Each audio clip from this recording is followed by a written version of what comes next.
Airport से ही लौटाए गए भारतीय अफसर विश्व हिंदी सम्मेलन में भाग लेने फिजी गए थे। ये अफसर क्यों बर्बाद किए जाते हैं करोड़ों अरबों रुपए? क्या हासिल होता है ऐसे सम्मेलनों से? मामले का खुलासा होते ही हुई सरकार की किरकिरी। जानिए पूरे मामले की हकीकत क्या है। पिछले 15 से 17 फरवरी तक फिजी में विश्व हिंदी सम्मेलन आयोजित हुआ। इस सम्मेलन में शामिल होने के लिए फिजी पहुंचे भारत के आधिकारिक प्रतिनिधि मंडल के दर्जन भर से ज्यादा सरकारी अफसरों के लिए यह समय बेहद परेशानी भरा रहा। दरअसल हुआ यूं कि फिजी के नाडी एयरपोर्ट पर उतरते ही भारतीय अफसरों को तुरंत वापस भारत की राजधानी दिल्ली का टिकट बुक कराने को कह दिया गया। वजह बताई गई कि आप सभी का जो ये दौरा है वो अनधिकृत यानी कि अवैध है। मीडिया रिपोर्ट्स के अनुसार 100 से ज्यादा भारतीय अफसरों को फिजी में विश्व हिंदी सम्मेलन के आधिकारिक प्रतिनिधि मंडल में शामिल होना था। इन अफसरों ने सम्मेलन में शामिल होने की पूरी तैयारी भी कर रखी थी, लेकिन ऐन वक्त पर विश्व हिंदी सम्मेलन के आयोजनकर्ता भारतीय विदेश मंत्रालय ने इन अफसरों से अपने टिकटों को रद्द कराने को कह दिया था। इस मामले पर सरकार से जुड़े एक सूत्र ने कहा कि संभव है कि आधिकारिक भारतीय प्रतिनिधि मंडल का स्वरूप भी इस तरह के बदलाव की वजह रहा हो। मीडिया रिपोर्ट्स के अनुसार यह कार्यक्रम विश्व हिंदी सम्मेलन था।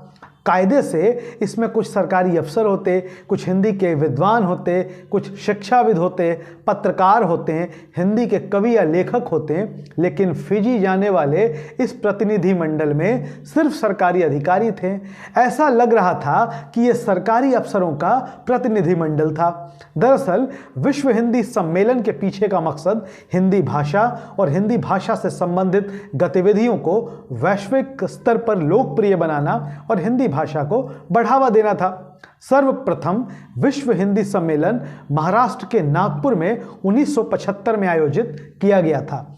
इस बार का विश्व हिंदी सम्मेलन 12वां सम्मेलन था और इसका उद्घाटन भारत के विदेश मंत्री एस जयशंकर ने 15 फरवरी को फिजी में किया था। इस बार के विश्व हिंदी सम्मेलन का शीर्षक हिंदी कृत्रिम बुद्धिमत्ता का पारंपरिक ज्ञान विषय था। इस सम्मेलन में कुल 165 भारतीय अधिकारियों को शामिल होना था, पर कार्यक्रम से ठीक 4 दिन पहले यानी कि 11 फरवरी को वित्त मंत्रालय के तहत आने वाले व्यय विभाग ने इसमें कटौती कर दी। प्रतिनिधियों की संख्या 165 से घटाकर 51 कर दी गई। हालांकि ऐसा पहली बार नहीं था कि इतना बड़ा प्रतिनिधि मंडल विश्व हिंदी सम्मेलन में भाग लेने के लिए जा रहा था। इसके पहले जब मॉरिशस में विश्व हिंदी सम्मेलन आयोजित हुआ था तब 300 से ज्यादा लोग भारतीय प्रतिनिधि मंडल का हिस्सा बनकर गए थे। और इस बार तो ये सब तब हुआ जब इन सभी 165 अफसरों ने विदेश मंत्रालय से तमाम तरह की आवश्यक स्वीकृतियां हासिल कर ली थी और अपने अपने एयर टिकट्स भी बुक करा लिए थे। और दिलचस्प बात तो ये रही कि इन सभी अधिकारियों के संबंधित विभागों ने इन्हें फिजी जाने की परमिशन दे दी थी। इन अधिकारियों के अनुसार पिछले साल नवंबर के महीने से ही फिजी जाने वाले अफसरों के नाम तय करने की प्रक्रिया सरकार ने शुरू कर दी थी। भारतीय विदेश मंत्रालय ने भी इस सम्मेलन में शामिल होने के लिए केंद्र सरकार के तहत आने वाले सभी मंत्रालयों, विभागों और सार्वजनिक उपक्रमों को खत लिखा था। जब संबंधित विभागों से स्वीकृति आदेश जारी हो गए तो अधिकारियों ने अपने अपने एयर टिकट्स बुक करा लिए। बताया गया कि इन अधिकारियों के खाने पीने और रहने की व्यवस्था के लिए फिजी में भारतीय उच्चायोग के साथ स्वीकृति आदेश भी साझा कर दिया गया था। इन सब के बावजूद अंतिम समय में 114 अफसरों के नाम इस लिस्ट से हटा दिए गए, जबकि इन सभी 114 लोगों ने दूसरे प्रतिनिधि मंडल के सदस्यों की तरह सभी तरह की आवश्यक प्रक्रियाओं का पालन किया था। अब आपको बता दें कि भारत से फिजी पहुंचने में लगभग 30 घंटे यानी कि डेढ़ दिन का वक्त लगता है। अब आप सोच सकते हैं कि इन दर्जन भर अफसरों की मुश्किलें उस वक्त कितनी बड़ी होंगी जब ये फिजी पहुंच गए थे। 30 घंटे की लंबी हवाई यात्रा करने के बाद फिजी पहुंचे इन अफसरों ने जब भारतीय उच्चायोग से कहा कि जब तक वापसी के टिकटों का इंतजाम नहीं होता है तब तक कोई व्यवस्था करा दी जाए, तो जवाब में भारतीय उच्चायोग ने उन्हें अपने स्तर से ही कोई व्यवस्था कर लेने की सलाह दी। जैसे तैसे इन अफसरों ने वापसी का टिकट बुक किया और फिर भारत लौटे। प्रतिनिधिमंडल से वापस लौटे एक अफसर ने कहा कि सरकार का यह विशेषाधिकार है कि वो किसी भी प्रतिनिधिमंडल के आकार को कम कर सकता है, लेकिन यह फैसला पहले करना चाहिए था, ना कि सम्मेलन से 4 दिन पहले। अधिकारियों के अनुसार फिजी की एक राउंड ट्रिप का खर्च लगभग 2 लाख रुपए तक आता है।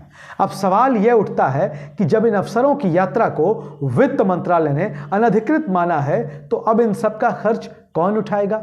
खर्च की बात तो अपनी जगह, अधिकारियों को इस बात का भी डर है कि कहीं उनके खिलाफ अनुशासनात्मक कार्रवाई न शुरू हो जाए, क्योंकि इस यात्रा को तो अवैध यानी कि अनधिकृत घोषित कर दिया गया है।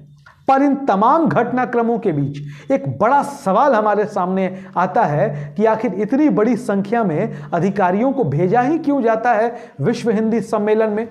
सम्मेलन से लौटने के बाद हिंदी को बढ़ावा देने के लिए ये अफसर करते क्या हैं? विश्व हिंदी सम्मेलन में जाकर ये अफसर क्या सीखकर वापस लौटते हैं? सरकार को यह भी साफ करना चाहिए कि इस तरह के सम्मेलनों के नाम पर करोड़ों अरबों रुपए फूंक कर आखिर मिलता क्या है, हासिल क्या होता है? धन्यवाद।